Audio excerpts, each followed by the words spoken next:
let's get to Josh's column. It's the 10 most impactful balls on Off the Hook Sports, and that leads us to 4 Downs. It's brought to you by Campbell, Cunningham, Taylor, and Hahn.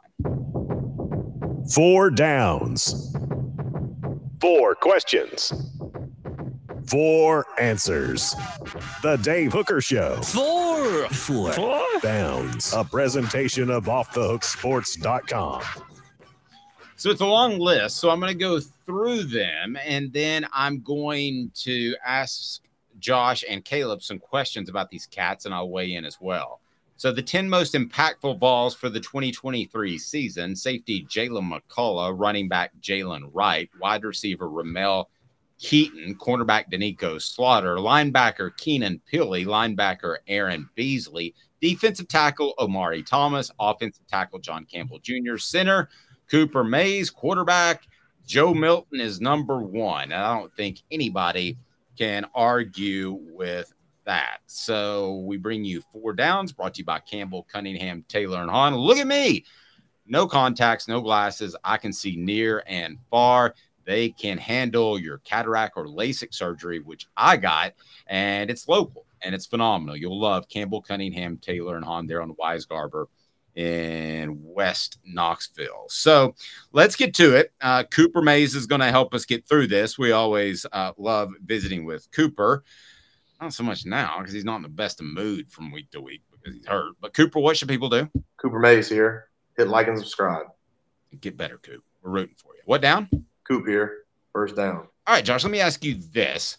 Of that group, what player do you have the most confidence in that he will be the most impactful ball? Not that they need, but you have the most confidence he'll be the dude. And then, Caleb, I'll ask you the same question. Most confidence in. I'm going to go Omari Thomas just ahead of Aaron Beasley.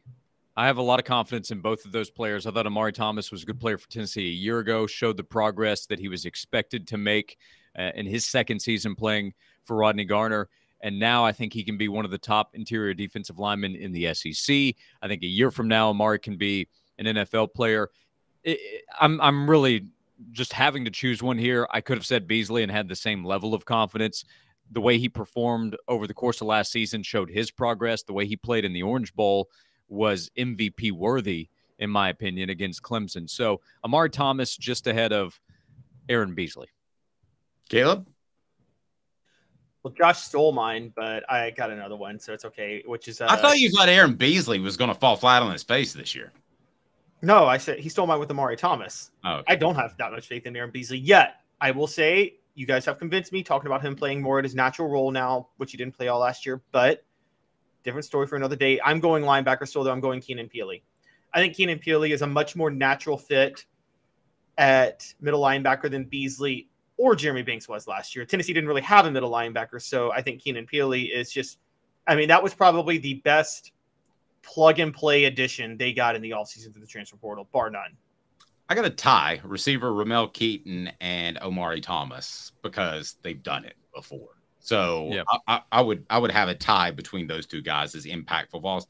Even though, Josh, I don't think he's going to be the most impactful receiver, but as far as confidence, I think he's going to be there in what he does. Yeah, Keaton is an interesting one on the list. I could have written Brew McCoy there. I could have put Dante Thornton. If I chose Squirrel White, I think a lot of people would have nodded their head. I chose Ramel because I am sure that he's going to have a big season.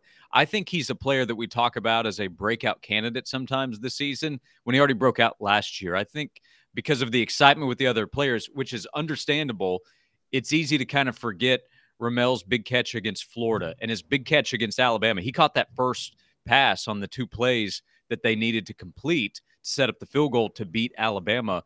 There is the connection with Joe Milton. I don't know who Tennessee's top receiver is going to be this season. We might get to the end of the year and not know who it is based on results kind of being spread out. But I'm very bullish on Ramel Keaton. I don't think he's gotten enough attention. Everybody's gotten some attention, especially at receiver in this offense during the offseason. But I think Keaton deserves more attention. That's why I put him on the list. Least confident. Which down, Coop? Cooper Mays here. Second down. Thank you. Least confident, Josh, out of that group.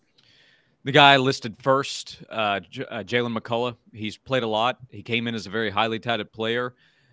Tennessee brought in other defensive backs. They've had other guys work at safety to try to push. McCullough, it appears, has held on to a starting position, but he needs to play at a higher level this year. He knows that. The coaches know that. Teammates that are competing with him for playing time know that. So how Tennessee plays at safety this year is still going to be a big part of how Tennessee performs as a defense. So McCullough is on the list of impactful players because that could go one way or the other. Caleb, I would actually go Aaron Beasley just because I'm not basing it off one game against Clemson.